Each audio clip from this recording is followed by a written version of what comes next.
The first thing Jessica noticed about Grayson Bus Station was not its emptiness, but its silence. Not the natural silence of a late hour, nor the tired quiet of a building that had outlived its purpose. This silence felt sharpened, deliberate, like something that had been placed there intentionally. It pressed on her ears as soon as she stepped inside, her shoes clicking faintly against the dull tiles of the waiting hall. The vast room stretched out before her, its rows of metal benches scattered like relics of a forgotten crowd.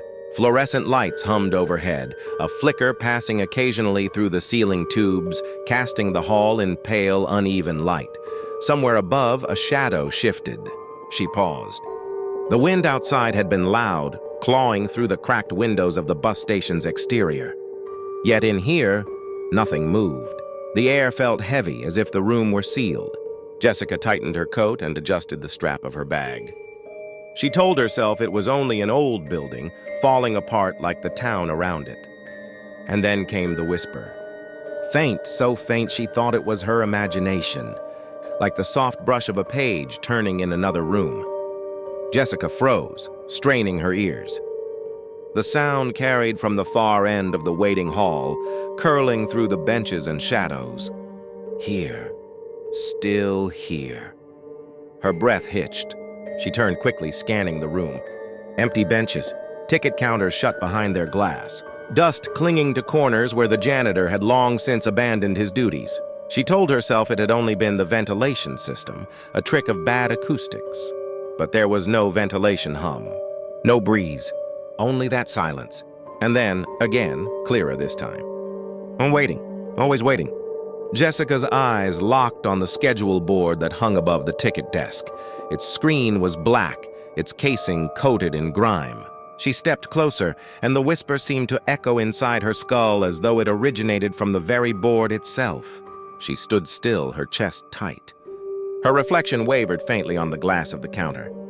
For a moment, she thought she saw movement behind the dusty window, someone hunched, whispering close to the surface. But when she blinked, the glass only reflected her pale, tense face. The whisper grew again, now layered, like several voices at once, a chorus of breaths mingling with one another. It came from all around her, bouncing against the hollow ceiling beams, seeping into the cracks in the tiles beneath her shoes. Stay with us. Jessica staggered back, her footsteps echoing too loudly in the hollow hall. The sound of her heels clattered unnaturally, as if amplified by the emptiness. Her hand brushed against a bench. The cold metal stung, slick with a thin film of condensation. Hello? Her voice cracked as it left her throat. Is anyone here? The whispers stopped instantly. The silence that followed felt worse. Jessica's voice had no echo. The sound died as soon as it left her lips, swallowed by the stillness.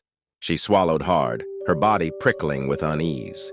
Her instincts screamed at her to leave, to push the glass doors back open and vanish into the night. But instead, she stood frozen, as though the weight of the silence itself pinned her in place. A flicker snapped above her. One of the fluorescent lights sputtered, then went dark. She tilted her head upward, nerves spiking, and for a fraction of a second, in the dying glow of the bulb, she thought she saw figures, dozens of them, silhouettes sitting on the benches. When the light steadied again, the benches were empty. Jessica's throat tightened.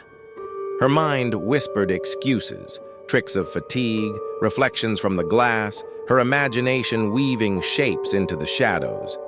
Yet her pulse drummed in her ears, and the whisper of a memory brushed against her. She had been here before. No, that couldn't be right. She shook her head, trying to clear it. Another light flickered farther down the hall. The shadows stretched longer than they should have, bending strangely across the floor. Somewhere deep inside the darkness, she heard the faint scrape of a shoe on tile. Jessica tightened her grip on her bag. She should leave. She knew she should. But her legs began carrying her forward anyway, toward the far end of the hall, toward the flickering lights. Each step echoed too loud. Each shadow seemed to twitch at the edge of her vision. And though no one was there, Jessica felt them, eyes watching from behind the glass of the counters, from beneath the benches, from inside the cracks of the walls themselves. Whispers returned, softer now, like a breath against the nape of her neck. "You're late." Jessica stopped walking. Her own reflection stared at her from the glass of the timetable screen, only this time, it was smiling. The whispering silence clung to Jessica long after she tried to shake it off. Her steps carried her deeper into Grayson Bus Station, though she no longer understood why. She wasn't waiting for a bus. She hadn't even thought about traveling tonight. And yet something in the stillness urged her forward, as if the station itself had been waiting for her. The waiting hall narrowed into a corridor of closed ticket booths and shuttered kiosks. A rusted vending machine leaned crookedly against the wall, its lights dead, its glass fractured. Jessica brushed her fingers over the cracks, wincing at the sting of cold glass. Then, from somewhere beyond the corridor, she heard it, the rumble of an engine. Her stomach dropped. That was impossible. No bus ran through Grayson at this hour. She had checked the schedule earlier that week when she'd been planning to visit her sister. The timetable had been clear, last departure at 9:30, nothing after. Yet the low growl of machinery shivered through the walls, steady, insistent, growing closer. Jessica quickened her pace, her shoes clicking along the cracked tiles. The sound grew louder, vibrating beneath her feet, as though the very floor recognized the arrival. She rounded the corner and stepped into the boarding concourse. Gate numbers stretched in a line across the shadowed expanse, 9, 11, 13, all the way down. Their signs flickered weakly, struggling to hold on to their light. Above them, the electronic schedule board should have glowed with times and destinations.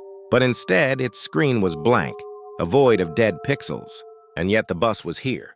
Through the tall glass windows, Jessica saw it, a hulking figure emerging from the mist. Its headlights cut faintly into the fog, halos bleeding outward but failing to illuminate more than a few feet. The bus seemed to crawl forward in unnatural silence, its wheels gliding instead of grinding. The engine's rumble didn't match the motion, as if the sound came from somewhere else entirely. Jessica pressed her palm against the cold glass. Her reflection looked pale, stretched by the warped pain. She whispered without meaning to, "But there aren't supposed to be any buses." The vehicle stopped at gate 17. Her eyes locked on the number. She didn't know why it made her chest tighten, but it did. The gate sign flickered weakly, buzzing like an insect caught inside a light.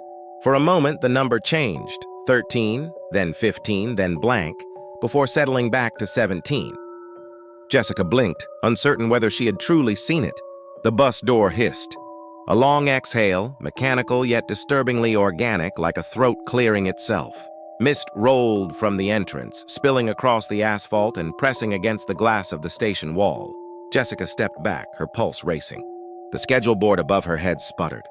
Lines of text scrawled themselves across the blank screen, appearing in a sickly green glow. Arrival, 12:47 a.m. Destination. The final word flickered, scrambled, a smear of broken letters she couldn't read. She squinted, trying to make sense of them. For a second, the mess of symbols resolved into something like a name, a city she didn't recognize, before dissolving again into static. Jessica rubbed her arms, shivering though the air around her was still. The sensation of being watched returned now, pressing in from every angle. Her eyes darted across the concourse, but no one else was there, only her and the bus. The door at gate 17 remained open, its steps vanishing into the fog inside. The interior lights glowed faintly, but no figure moved within. Her breath came shallow. She knew instinctively that the bus was not meant for her. Or perhaps worse, it was meant only for her. The board flickered again. More text carved itself into existence. Passenger, Jessica R. She stumbled back as though struck. Her name. The letters glowed with steady certainty, undeniable in their clarity. She wiped her eyes with trembling fingers, but the name remained. "No," she whispered. Her voice broke. "No, I didn't. This isn't real." But the glass reflected her face, and in the reflection, behind her shoulder, she swore she saw a row of passengers seated inside the bus. Pale, silent figures staring outward, their eyes fixed only on her. The lights above buzzed louder. Another line of text scrolled across the board. Status. Boarding.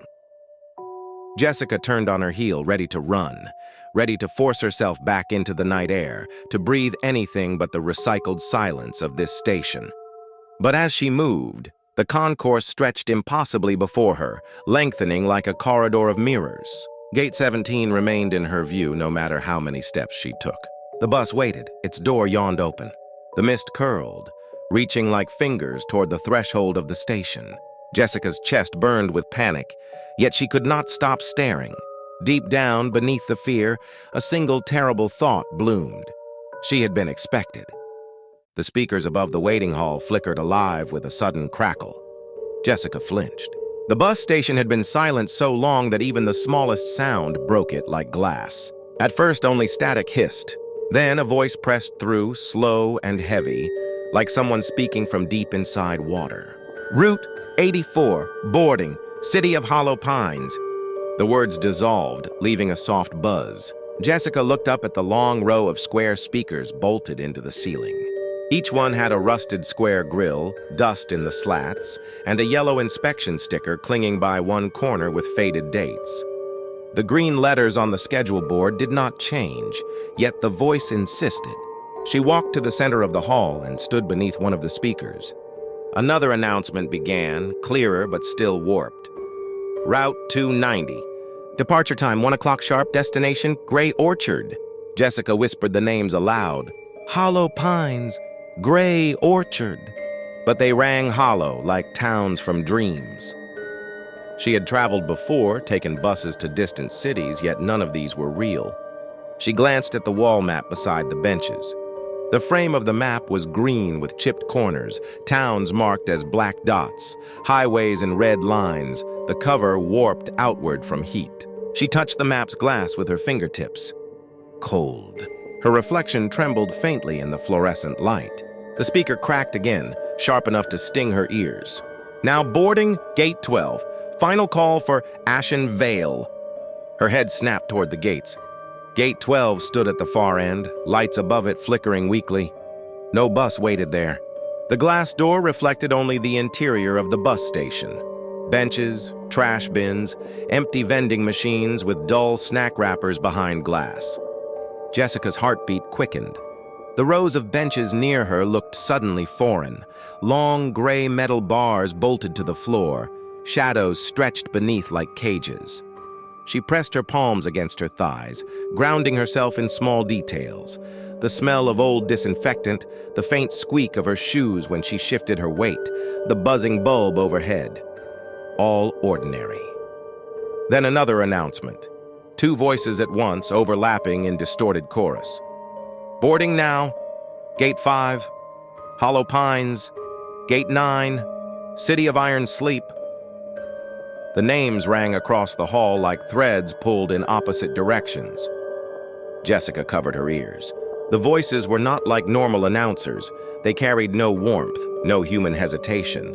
Each word arrived flat, exact, as if etched into air. She lowered her hands, slowly. Carefully, she looked around.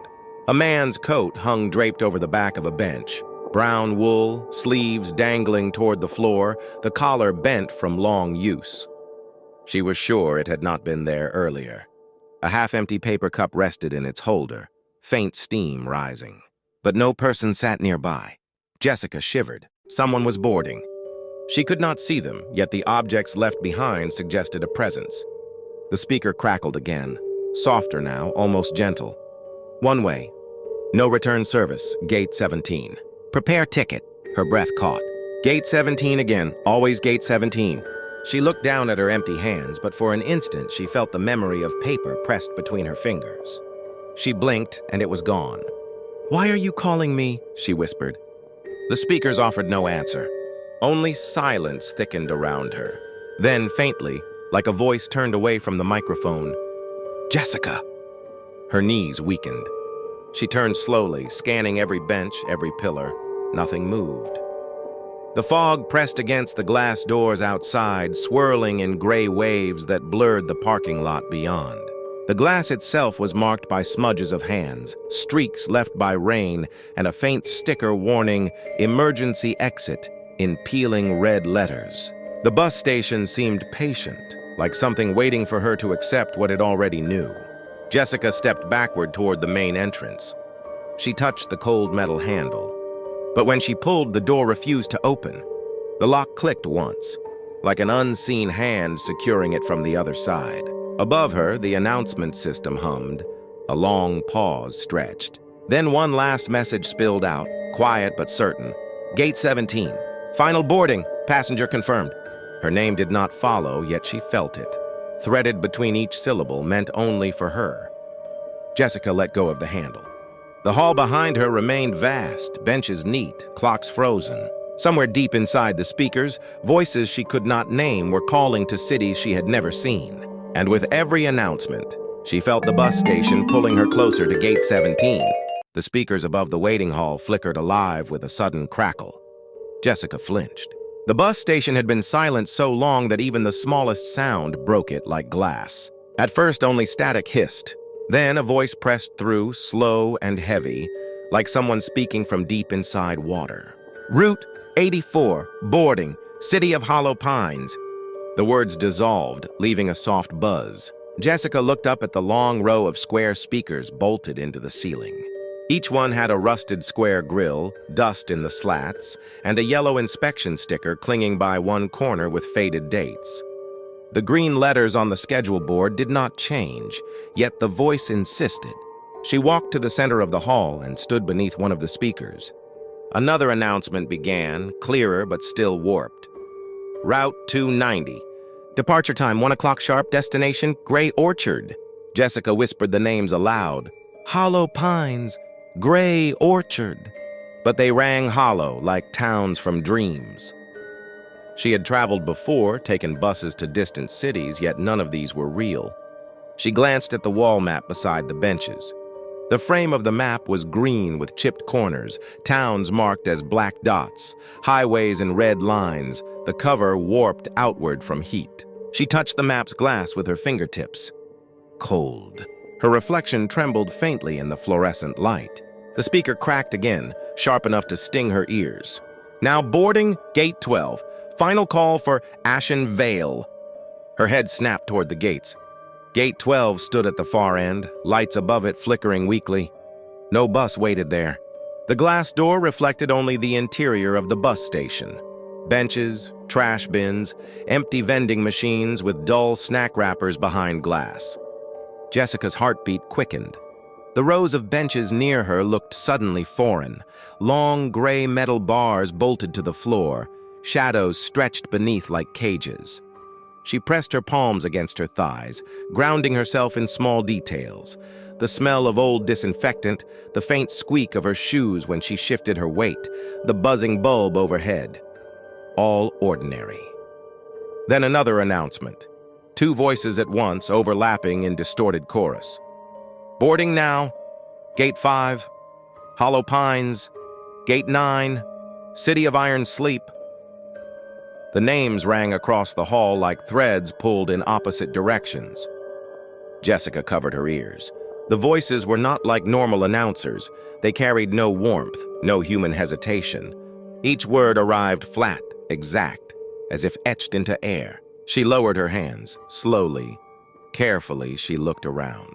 A man's coat hung draped over the back of a bench. Brown wool, sleeves dangling toward the floor, the collar bent from long use. She was sure it had not been there earlier. A half-empty paper cup rested in its holder, faint steam rising. But no person sat nearby. Jessica shivered. Someone was boarding. She could not see them, yet the objects left behind suggested a presence. The speaker crackled again, softer now, almost gentle. One way. No return service, Gate 17. Prepare ticket. Her breath caught. Gate 17 again, always Gate 17. She looked down at her empty hands, but for an instant she felt the memory of paper pressed between her fingers. She blinked, and it was gone. "Why are you calling me?" she whispered. The speakers offered no answer. Only silence thickened around her. Then, faintly, like a voice turned away from the microphone, "Jessica!" Her knees weakened. She turned slowly, scanning every bench, every pillar. Nothing moved. The fog pressed against the glass doors outside, swirling in gray waves that blurred the parking lot beyond. The glass itself was marked by smudges of hands, streaks left by rain, and a faint sticker warning "Emergency Exit" in peeling red letters. The bus station seemed patient, like something waiting for her to accept what it already knew. Jessica stepped backward toward the main entrance. She touched the cold metal handle. But when she pulled, the door refused to open. The lock clicked once, like an unseen hand securing it from the other side. Above her, the announcement system hummed. A long pause stretched. Then one last message spilled out, quiet but certain. Gate 17. Final boarding. Passenger confirmed. Her name did not follow, yet she felt it. Threaded between each syllable meant only for her. Jessica let go of the handle. The hall behind her remained vast, benches neat, clocks frozen. Somewhere deep inside the speakers, voices she could not name were calling to cities she had never seen. And with every announcement, she felt the bus station pulling her closer to Gate 17. Jessica sat stiffly on the cold bench, her eyes darting to the gates, then back to the floor tiles that stretched in endless patterns beneath the fluorescent light. She told herself she only needed to sit for a minute, to breathe, to prove that the strangeness of the last hour had been nothing more than exhaustion. But her hands would not stay still. They fidgeted in her coat pockets, searching for the familiar weight of keys, the sharp edge of her phone, the smooth leather of her wallet. Instead, her fingers brushed against something foreign. It was flat and stiff, the edges slightly curled. She froze, then drew it out into the pale light. A bus ticket. At first glance, it looked ordinary. Faded cardstock, the texture rough with tiny ridges, a faint crease running down the middle as if it had been folded once long ago. But then she saw the printing. There was no destination, no time, no seat number. Across the center, in block letters that seemed heavier than the rest of the ink, was written, "One way." She turned it toward the light. The letters caught her eye differently depending on the angle, sometimes bold, sometimes so faint they seemed to vanish. At the bottom of the ticket was a smudge. She brought it closer, squinting. It wasn't a stain, it was a fingerprint. Her fingerprint. Jessica's throat tightened. She touched it with her thumb, expecting the ink to smear onto her skin. It didn't. The mark was pressed deep, as though her print had been absorbed into the paper itself. A memory stirred, standing at real ticket counters years ago, handing over bills, watching clerks stamp tickets with neat dates and codes. Those slips of paper had been crisp, impersonal. This one felt intimate, invasive. On the reverse side, the ticket was nearly blank. Only a faint gray line wandered across it, shaky and uneven, like a path drawn by someone with a trembling hand. She followed it with her eyes. It didn't lead anywhere, just looped back into itself. Her stomach twisted. She looked around the waiting hall, almost pleading for some explanation. The benches stretched in neat rows, their shadows long and cage-like beneath the overhead lights. The vending machines stood humming, their glass panels showing rows of stale candy bars. In one reflection, she saw herself holding the ticket, but her mirrored hand seemed slower, delayed, as if belonging to someone else entirely. She blinked hard. When her eyes refocused on the ticket, a faint number appeared in the corner. 17. It was printed so lightly it seemed more like dust than ink, but it was there, etched into the paper. Her pulse hammered in her ears. Gate 17 again, always gate 17. She pressed the ticket flat against her knee, hoping the number might vanish. It didn't. Instead, the paper felt warm, almost alive, like it had been held against another body for too long. She gripped it tighter. Her skin prickled at the thought that it might be gripping her back. The ceiling speakers hissed faintly, their static curling down like whispers. Jessica shut her eyes, but the words slid into her ear all the same. Passenger confirmed. Her eyes flew open. The hall was still empty, silent except for the low hum of the lights. No one stood near her, no clerk behind the counters, no late travelers hauling suitcases. Yet she could not shake the sense that dozens of eyes were locked on her from somewhere unseen. She lifted the ticket again, desperate to find proof it was just a misprint, a forgotten slip left behind by another traveler. But the letter seemed sharper now, darker. For a second, she saw her own name faintly embossed beneath "One Way." The paper trembled in her grip.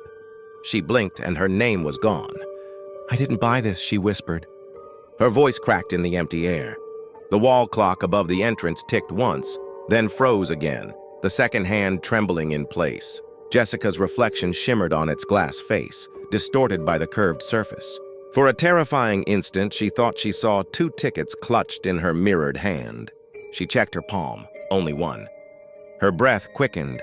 The smell of old dust and stale disinfectant thickened in her nostrils. Every detail of the station pressed in, the uneven tiles beneath her shoes, the peeling paint on the nearest pillar, the faint flicker of the fluorescent tubes above. The ordinary was collapsing under the weight of the extraordinary. She held the ticket against her chest, as if to steady her heartbeat with it. The paper's warmth pulsed faintly, in rhythm with her own. The announcement system came alive again, barely louder than breathing. Gate 17. Final boarding, one way only. Jessica's knees weakened. She knew, though she could not explain how, that the ticket had always been meant for her. The bus door hissed open. Jessica froze at the edge of the platform inside Grayson Bus Station. The vehicle had arrived without sound, its wheels gliding over the cracked tiles like something carried by the fog rather than driven. No vibration, no growl of an engine, only a sudden presence that hadn't been there a moment before. Its headlights bled pale light into the mist, not bright enough to illuminate, only strong enough to distort. The glow stretched too far, bending across the tiled floor, painting long artificial shadows that seemed to move even when she stood still. The air was different now. It smelled like damp iron, like dust trapped inside an abandoned furnace. Every breath stung her throat. She rubbed her sleeve across her nose, though it did nothing to erase the faint sting of smoke in the air. Jessica's gaze rose to the door of the bus, its rubber edges trembling slightly as though exhaling. Inside, rows of seats stood in silence. The cushions were dark with stains she could not name, yet no passenger filled them. Still, the silence was too heavy, the emptiness too deliberate, like a performance staged for her alone. Something inside whispered, "This bus has been waiting for you." Her pulse beat in her ears. She wanted to leave, to run back through the station, but her legs would not obey. Instead, her eyes lifted slowly to the driver's seat. There was someone there. At first, she thought the man had his head turned, angled toward the window. His body sat rigid, encased in a black uniform that looked like it had been pulled from another time. The fabric sagged in places, as if moth-eaten, the cap tilted too low across the skull. His hands rested on the wheel, gloved, motionless, patient. The stillness made Jessica's skin crawl. She cleared her throat, her voice quivering. "Excuse me?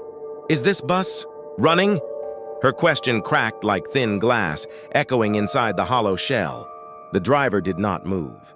The silence deepened. Something about the space between them felt dense, as though the air itself wanted to pull her forward. One foot moved without her permission. The rubber of the first step moaned under her weight. She gripped the cold railing, then the driver turned. The sound came first, a grinding noise, like rusted hinges forced to move. Slowly, painfully, his head twisted until his face pointed toward her. Jessica's stomach dropped. There was no face. No eyes, no nose, no mouth. Nothing but skin, smooth, pale, stretched tight across the shape of a skull. A featureless surface where a human face should have been. Yet impossibly, she felt it looking at her. Felt a smile without lips. Her throat tightened. The urge to scream rose but never escaped. The figure leaned ever so slightly forward. Not much, but enough. Enough to show he was aware of her. Aware in the way a predator watches a trembling animal. The silence thickened again, and then came a sound. Breathing shallow, wet gurgling. Jessica's stomach twisted. The sound was wrong. It wasn't air moving through lungs. It was as if the fog outside was being inhaled, dragged in and filtered through a body that did not need to breathe. Yet his chest never moved. She tore her eyes away and stared at the dashboard. The gauges spun wildly, hands circling backward, numbers flickering in unreadable sequences. Above the wheel, a clock pulsed, its hands sliding forward and backward at the same time, refusing to obey time itself. Her eyes slid to the glass beside him. She froze. Her reflection was in the window. But it was not standing outside. It sat in the driver's seat. Her own hands wrapped tightly around the steering wheel. Her own head angled beneath the cap. And where her face should have been, nothing. a blank mask of skin identical to his. The sight ripped the breath from her lungs. She stumbled backward, her shoes scraping against the steps. The fog seemed to sense her panic, swirling up the stairwell, curling around her legs like 1,000 fingers. The faceless driver did not move. He only sat silent, eternal, patient. Jessica turned and fled to the platform, gasping, her heartbeat hammering in her skull. But she had the sensation of being watched, the weight of invisible eyes pressing against her spine. The bus door closed behind her with a hiss that sounded almost like a sigh. The platform was empty again, or so she thought. Because even in the silence, even with the door sealed, she still heard it, breathing. Slow, damp, close. And when she dared to look toward the reflection in the glass wall of the station, she almost fainted. The bus was gone, the platform was bare, but her reflection remained seated in the driver's chair, faceless, patient, gripping the wheel as though the journey had already begun. Right behind her ear, the breath deepened. Jessica stepped into the corridor, and the bus station behind her dissolved like smoke. A narrow passage stretched forward, its walls covered from floor to ceiling with mirrors. Some were tall and flawless, others cracked into spider webs, their jagged shards reflecting her in fragments. The air was colder here, metallic and damp, pressing against her skin like a morgue drawer sliding open. A faint rust smell lingered, sharp as dried blood. Her footsteps echoed unnaturally loud. Another rhythm followed, slightly delayed, as if her reflection walked a moment behind. She froze. Every version of her stood still. But one blinked late. Another tilted its head when she hadn't moved. A tremor crawled through her chest. She raised her hand. Dozens of her copies mirrored her, except one, which kept its arm lowered, trembling faintly as if restraining itself. The longer she stared, the more certain she felt that it was waiting for her to slip. The ceiling lights flickered. From the mirrors came whispers. Her voice multiplied, warped in pitch, some childish, some gravel deep. They overlapped into a chant, vibrating the air inside her skull. She clamped her hands to her ears, but the sound persisted, rattling her teeth. Her tongue tasted metal as though the whispers had cut her from within. A loud crack, she spun. A mirror splintered, black lines crawling like veins across its surface. The reflection bent its neck too far, eyes wide with hunger, mouth stretching into a slit of darkness. Jessica stumbled backward. Shards tinkled to the ground, but the floor was bare. The silence that followed was heavier than the noise, a silence that seemed alive, pressing against her chest until she could barely breathe. She forced herself forward, but the mirrors betrayed her. In one, she sat motionless on a fogged bus seat, eyes hollow. In another, she drowned in black water. Another stretched her arms into ropes of sinew. Jessica gagged, dizzy at the impossible sights, and pressed her hand against her chest, terrified her ribs might burst. Each step was like trudging through heavy liquid. At the corridor's end stood a pristine mirror, smooth as oil. It reflected her, but the figure inside remained still, eyes hollow, expressionless. Slowly it lifted its hand, palm outward. Cracks spread like lightning. Jessica whispered no as the reflection grinned, mouth tearing impossibly wide, skin splitting without blood. Her breath fogged, though the air was not cold. Then every reflection turned toward her. 1,000 heads snapped in unison. Silence pressed against her ears until footsteps sounded behind her, steady and deliberate. She dared not turn. Her chest tightened as though crushed by unseen weight. The sound of the footsteps was slow, patient, like something certain she would never escape. The corridor opened into a chamber where mirrors leaned at crooked angles, forming a cage of infinite selves. One peeled its skin in silence, smiling warmly. Another knelt in frantic prayer. A third blinked sideways, lids sliding across layered eyes. Jessica swayed, stomach twisting. She wanted to scream, but her throat had dried to stone. She lunged toward a glowing gap that seemed an exit. Her hands struck glass, leaving smears of blood though her palms were clean. The surface rippled, then pale arms shot out, gripping her wrists, pulling with desperate strength. The glass shrieked like bending steel. Jessica tore free and ran, lungs burning, each breath echoed by 100 panting versions of herself. The glow reappeared, white, blinding. She hurled herself into it. Cold stabbed through her body, hands scraped her spine. She collapsed, gasping, only to find herself back in the same corridor, silent and waiting. The air now reeked of damp stone and rot. Her knees struck the floor. "Please," she whispered, "let me out." Her voice cracked, foreign to her ears. The sound barely reached beyond her lips, yet it echoed endlessly through the glass, multiplied until it became a storm of pleading voices. The mirrors answered. Thousands of mouths opened in unison, her own voice amplified into a single word, "Stay." The sound thundered, rattling dust from the ceiling, shattering glass until shards rained around her. Jessica shielded her face, but no cut marked her skin. Some reflections smashed their own heads against frames, others shattered from within. One calmly stepped out and walked away into shadow, vanishing. Jessica slammed her fists against the glass, but no sound came. Her knuckles burned as if striking bone. The cold seeped deep. A breath touched the back of her neck, slow, deliberate. The unseen footsteps had arrived. They stopped directly behind her. The silence that followed was heavier than any scream, and she understood. The Hall of Mirrors was not a passage, but a trap. One Jessica might flee, but another would always remain. One would be free. One would stay, sealed forever in glass, smiling with lips that were no longer hers. Jessica staggered from the mirrored corridor into the bus station's waiting hall. Her reflection still clung to her mind like phantom hands. But the corridor behind her had vanished, leaving only tiled floor stretching into distance. The lights above buzzed faintly, throwing pale illumination across the benches. For an instant she believed she was alone again, that she had slipped free of the strange hallucination. The silence warned her otherwise. It was not ordinary stillness, not the quiet of midnight. It was swollen, heavy, purposeful, as if the air itself was listening. Her breath seemed too loud. The faint scrape of her shoes echoed unnaturally, the sound bouncing far too long before dying. She whispered a small hello, but the sound dissolved, eaten by something unseen. Then they appeared, the hall filled with people. They had not walked in. They had not arrived from the gates, they simply were. Pale figures lined the benches and floors, shoulder to shoulder, endless. At first dozens, then hundreds, until Jessica could no longer see the far wall. Their faces were colorless, waxen, drained of life. Their eyes, hollow and impossibly wide, locked on her.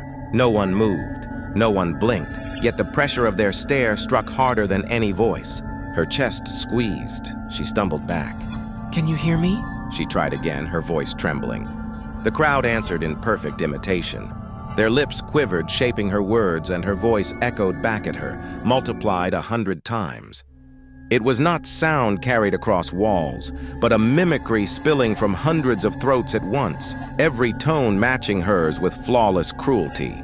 Jessica shook her head violently, muttering, "No, no, no." One child in the front row tilted its head sharply, the crack of bones snapping, echoing in the stillness. Its face did not change, eyes still locked on hers, but the crooked angle remained.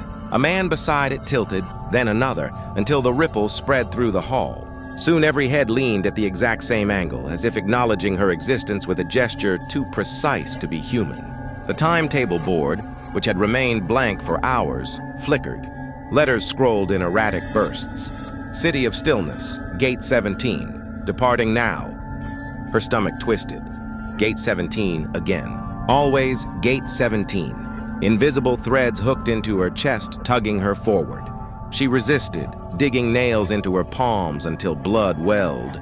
But the passengers leaned in unison, bodies bending slightly forward, and the pressure was unbearable. A hiss cut through the air, the sigh of bus brakes. From fog at the far end of the hall, a bus materialized. Its frame was skeletal, its headlights weak. The door unfolded with a groan, exposing rows of empty seats that stretched into shadow. No driver waited at the wheel. The passengers did not move, yet their intent filled the space like thunder. They wanted her on that bus. She screamed, "No!" At once, the crowd's jaws opened, wide, too wide. Black holes tore across their pale faces. No screams spilled out, no whisper, no chant. Only silence, sharpened into something violent. It roared inside her skull, pressing against her eardrums, crushing her thoughts. Her knees buckled. She clutched her head, but the silence dug deeper, burning inside her brain. When she lifted her eyes, the passengers were closer. They had not walked, but the distance was gone. She staggered backward, yet no space opened. Wherever she turned, the same pale faces stared, their hollow mouths agape. The hall stretched into labyrinths of bodies. Escape was illusion. She ran blindly, turning corners, but every corridor looped back into the same waiting hall. Each attempt only multiplied the passengers. Their ranks were endless. Their silence grew heavier. At last, she collapsed to her knees, sweat drenched her skin. She pressed her palms to the cold tile. The passengers circled her, forming a perfect ring. None breathed, none blinked. Their mouths stretched wider until jaws dislocated with sickening cracks. Flesh tore, yet no blood spilled. From those voids came silence sharpened into knives. It cut through her name, through her memory, through her identity. She struggled to recall why she was here, what she was running from. But her mind was unraveling thread by thread. She could not remember her street, her apartment, her family. She could not remember ever living outside this station. The silence convinced her she had always been here. She had always waited. This was her life. Standing in the hall with the endless crowd, all of them staring toward the same gate, bound to the same schedule that never moved. The crowd leaned closer, mouths wide, eyes unblinking, and Jessica realized that she had already joined them. Jessica's legs moved without permission, pulled by an invisible rhythm, each step in perfect tempo with the frozen passengers around her. The ring of pale figures opened as though rehearsed, creating a path straight toward Gate 17. Their eyes followed her, but none blinked, none breathed. She wanted to resist, but her body leaned forward as though magnetized by the glowing sign above the gate. The door to the platform groaned open by itself. A gust of fog rolled in, heavy and damp, carrying the smell of rust and wet stone. The outside was not a city street. It was not asphalt, nor even the gravel of an ordinary bus terminal. Instead, she saw an endless plain of mist. No horizon, no landmarks. Only gray stretching in every direction, thick enough to blur her own hands. Then came the sound. A distant engine, a low growl reverberating through the fog. The headlights appeared first, two dull orbs of light swimming through the haze like eyes of a deep-sea creature. The outline of a bus materialized next, old and skeletal, its metal ribs groaning as it halted before her. The doors unfolded with a hiss. Jessica stood paralyzed. Behind her, the silent crowd pressed forward in perfect stillness. She felt their expectations settle on her shoulders. Refusal was impossible. Every inch of her body shook, yet her legs climbed the steps. Inside smelled of mildew and something older, a scent like wet paper forgotten in a tomb. The aisle stretched long, lined with torn seats upholstered in faded red fabric. Shadows filled the back, swallowing anything beyond the 10th row. She glanced toward the driver's seat. It was occupied, yet empty. The wheel turned itself slightly, twitching left and right as if the unseen hands were already steering. A faint pulse of breathless silence radiated from the cabin. "Where does this go?" she whispered, though no one sat close enough to hear. The crowd did not follow her inside. They remained on the platform, their heads tilting again in that impossible synchrony. Their wide mouths opened in unison, but this time no silence pressed against her skull. Instead, the bus itself trembled, as though feeding on their voiceless offering. The door folded shut behind her. The engine roared, not mechanical but animal, as though the machine had lungs. The bus lurched forward into the fog. The glass windows turned opaque, erasing the view outside. Only faint shadows of mist swirled against them. The station vanished in an instant. Jessica sank into a seat halfway down the aisle, clutching the torn armrests. Every bump in the road rattled her bones, though she could not see any road beneath them. The lights above flickered weakly. She tried counting rows to distract herself, but the numbers betrayed her. She passed 6, then 8, then suddenly 12, though she had not moved. Each time she looked back, the configuration of the bus shifted, seats multiplying, vanishing, the aisles stretching or compressing. A figure appeared 2 rows ahead. She could not remember if it had been there before. It wore no face, just skin stretched smooth across a head like a wax mask. Its hands rested on the seat back, twitching slightly, waiting. She gasped, but when she blinked, the figure was gone. Her chest heaved. She reached into her coat pocket for comfort, and her fingers brushed paper. Pulling it out, she saw a ticket, yellowed and brittle. The words "one way" glared in faded ink.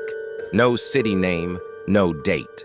Beneath it, faint letters carved themselves across the surface. Passenger. Jessica Hart. Her heart skipped. She had not bought this. The bus jolted, throwing her against the window. She thought she saw shapes moving in the fog beyond the glass. Tall, thin silhouettes walking parallel with the vehicle, though their feet never touched ground. They kept pace effortlessly, their elongated heads swiveling in unison to stare inside. Jessica covered her eyes. "Wake up," she whispered. "Wake up, wake up!" But there was no waking. The rumble of the bus deepened, each vibration merging with her heartbeat. She felt her thoughts loosening, unspooling like thread. The ticket in her hand grew heavier, pressing into her palm like a brand. At the far end of the aisle, the shadows thickened. Rows of seats bent inward until the bus no longer looked like a vehicle but a tunnel of flesh and steel. The ceiling sagged, veins of rust forming pulsing patterns. Something breathed from within the shadows, slow, enormous. Jessica tried to scream, but her voice was absorbed instantly, eaten by the bus itself. Her words became fuel. The engine growled louder, surging forward, carrying her deeper into the endless gray. Her last glimpse through the window revealed the bus station shrinking, its lights flickering weakly before fading into mist. Then nothing remained, only fog, only motion without destination. She clutched the ticket tighter. The ink bled, reshaping the letters until they spelled one final phrase: departure to nowhere. The bus creaked through a fog that swallowed every trace of the outside world. The windows reflected nothing but pale static, as if reality itself had been erased. Jessica sat frozen, gripping a worn slip of paper that pulsed faintly in her palm. The ticket seemed alive, glowing with a heartbeat that did not belong to her. She tried to let go, but her fingers clung to it as though the skin had fused with the paper. She glanced across the aisle. A man in a gray suit sat motionless, his face swallowed in shadow. His lips shifted, forming words Jessica could not hear. For a moment, she thought he was praying, but the rhythm of his movements suggested something older, stranger, like a ritual stripped of language. She blinked and he was gone, leaving only a faint scent of dust and damp. The bus lights flickered. Where moments before there had been empty rows, now pale passengers sat hunched in silence. Their eyes glimmered faintly, not alive but carved into their faces. Their heads tilted as one, staring at her ticket. Jessica felt the air tighten, her breathing shallow and thin. She pressed the paper to her chest and whispered, "It's mine," though her own voice sounded weak, uncertain. The ticket changed under her fingers. Ink bled across the paper, spelling her name, Jessica Hart, in letters too sharp, too absolute. Beneath it, numbers appeared and dissolved, shifting like waves that refused to freeze into meaning. On the back was a single fingerprint. The driver at the front sat rigid, faceless, hands turning the wheel in stiff jerks. Jessica rose, heart pounding, and stepped down the aisle. But the distance to the front grew longer with every step, as if the bus were stretching into impossible space. Behind her, the pale passengers rose in unison, their movements synchronized, their necks bending with an audible crack. She stumbled, her breath quick. A seat in the middle row glowed faintly, its cushion holding another slip of paper. Against reason, she reached for it. Cold rushed into her veins as her fingers touched the surface. This one was clear, unchanging. Last ticket. The pale figures froze, their eyes locked on her hands. She now held two tickets, one naming her, one promising a finality she did not understand. The bus rumbled as if aware of her choice. Outside the windows, doors appeared in the fog, dozens of them, swaying without walls, opening and closing in silence. In the glass, she saw reflections of herself repeated infinitely, each with a different expression: fear, grief, rage, surrender. The bus slowed. The front doors hissed open, but there was no station, only an endless void shifting like liquid smoke. The passengers leaned forward, mouths wide in a chant that carried no sound. The driver turned its blank face slightly toward her. Jessica clutched both tickets tighter. The weight of them grew unbearable, as though the paper carried not ink but centuries of dust and bone. She tried to drop one, but her fingers refused. She wanted someone, anyone, to tell her which was hers, which was safe. But the silence was absolute. She lifted the slips into the air. Their glow cast trembling shadows across the aisle. "Which one is mine?" she asked, voice cracking. No one answered. The bus groaned, the engine wheezed, and the pale crowd did not blink. The vehicle lurched forward again. The doors remained open to the void, yet the wheels turned as though dragging the bus deeper into nowhere. Jessica's reflection in the glass multiplied once more, faces upon faces, each watching her with pity or accusation.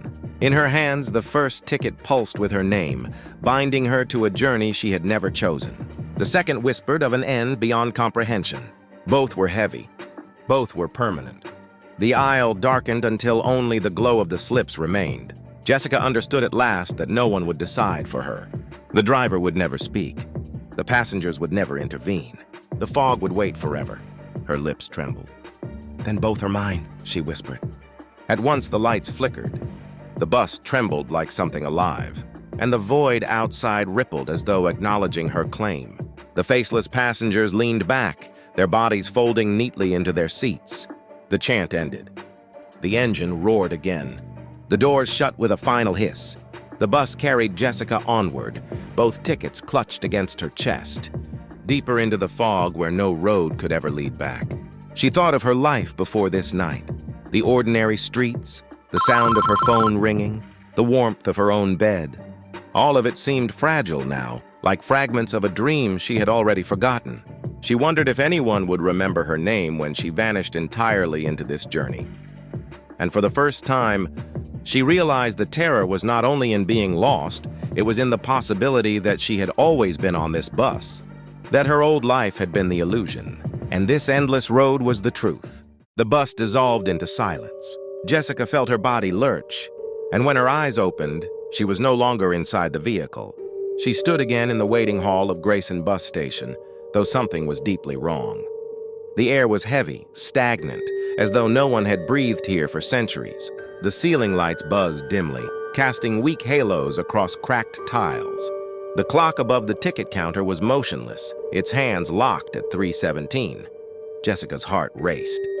She held both tickets still, their edges digging into her palms. For a moment, she believed the nightmare had ended, but then she saw it. A stairwell she had never noticed before, wedged between two vending machines that hummed without power. The stairwell led down into darkness. Each step was carved from stone, worn smooth as though thousands had walked before her.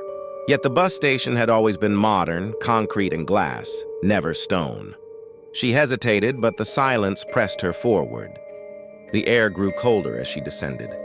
The hum of the station above faded until she could hear only her own footsteps. At the base of the stairs, a corridor stretched out, lined with dozens of doors. Each door was different. One was carved of old oak, scarred by claw marks. Another was painted sterile hospital white, a faint beep echoing behind it. Yet another was iron, rust dripping like blood. Jessica's throat tightened.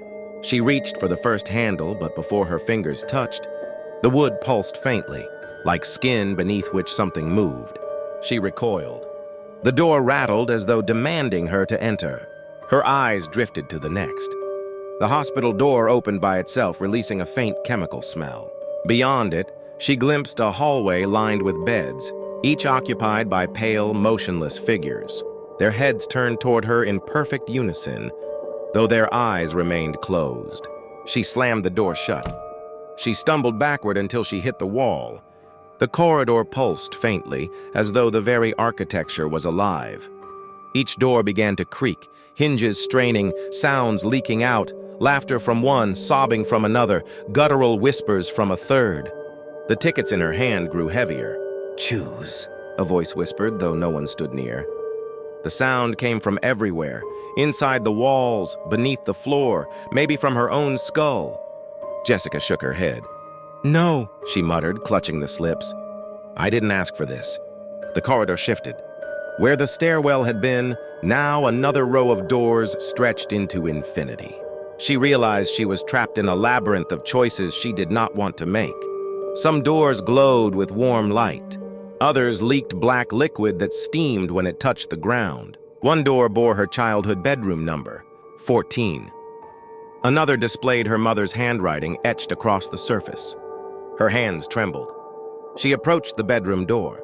When she opened it, she saw herself at 8 years old, drawing by lamplight. The child, Jessica, did not look up, but the pencil scratches grew louder, carving through paper, through the desk, through her own skin. Blood pooled across the carpet while the girl continued to draw with calm, unwavering strokes. Jessica slammed the door before the child could turn. She pressed her forehead against the cold wall. "This can't be real." The corridor darkened. The doors vibrated violently, as though something on the other side was eager. The tickets burned her hands. Ink bled from them, dripping onto the stone floor where it formed symbols she could not read. The whispers rose again, voices overlapping in distorted echoes. One way. Choose.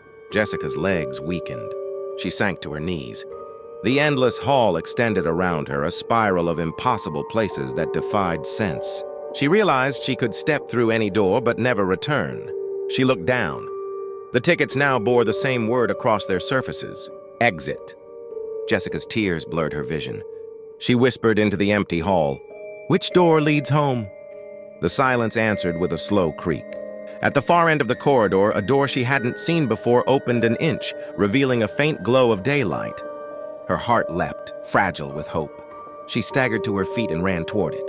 Doors slamming shut on either side as if trying to stop her. Her hands stretched for the light. But when she pulled the handle, the glow vanished, replaced by a mirror. She saw herself, hollow-eyed, shaking, clutching the tickets like chains. The reflection opened its mouth, and in her own voice it whispered, "There is no home." Jessica stumbled back as the mirror cracked, splintering into 1,000 reflections, each showing her in a different place, a different door, a different end. The shards fell inward, swallowing the corridor whole. When she opened her eyes, she was standing once again in the waiting hall of the bus station, clock frozen at 3:17, stairwell gone. Only the tickets remained, bleeding faintly in her hands. The waiting hall of Grayson Bus Station was suspended in a silence so heavy it pressed against Jessica's skin. The air was damp, as if the walls themselves had been sweating. Fluorescent lamps buzzed faintly, casting strips of light that trembled over cracked tiles. Dust floated in thin shafts, twisting like pale insects. The great clock above the ticket counter loomed, its hands fixed forever at 3:17. Jessica could not remember when she first saw it frozen, only that its stillness was burned into her mind. She sat on a hard bench, staring until her vision blurred. Her breath echoed strangely, as though the hall inhaled with her. When she turned, her chest hollowed. Every bench was filled. Dozens, maybe hundreds of passengers sat in eerie rows. Each of them was Jessica, their faces pale, their eyes wide, their movements lagging a heartbeat behind her own. 1,000 broken mirrors. She rose quickly, but the floor rippled. The hall flickered, and in a blink she stood in a hospital ward. Ceilings sagged under lamps that hummed like dying bees. Beds lined the walls, each strapped with cracked leather restraints. The air stank of disinfectant and rust. Somewhere unseen, a voice said calmly, "Jessica, you are in the hospital. The station is not real. You must wake." She looked at her hand. The ticket was gone. Instead, she held a medical chart. Her name scrawled at the top, and beneath it, recurring episodes, fixation on stations, delusions of departure. Her fingers trembled. The paper clung to her palm as if fused. The world flickered again, hospital, station, until both places overlapped. Benches stood among hospital beds. The clock ticked and yet remained frozen. The intercom crackled with 2 voices layered together, one clinical, the other metallic. They whispered in unison, final departure delayed. Jessica clutched her chest, whispering, "Which one is real?" Her duplicates answered in chorus. 100 mouths moved at once. Their eyes bored into her, a silent congregation pressing her forward. She thought of the frozen clock, Maybe it was not broken. Maybe it was her, unable to move, unable to leave. She realized the ward and the station were two masks over the same void, her prison made tangible. Psychological ending. The bus station dissolved like smoke. Benches sank into the floor, fog evaporated, and she lay strapped to a hospital bed. Bright light blinded her eyes. A doctor leaned close, voice trembling. "Jessica, stay with us. You've been gone a long time." "The buses aren't real." She shook her head. The chart was still in her hand. On its final page, patient believes she cannot leave until the bus departs. Condition: chronic waiting. Her throat closed. The eternal delay was not a curse outside her, it was her mind, spinning an endless platform where time never moved. She had imprisoned herself, a station with no departure. Tears streaked her temples.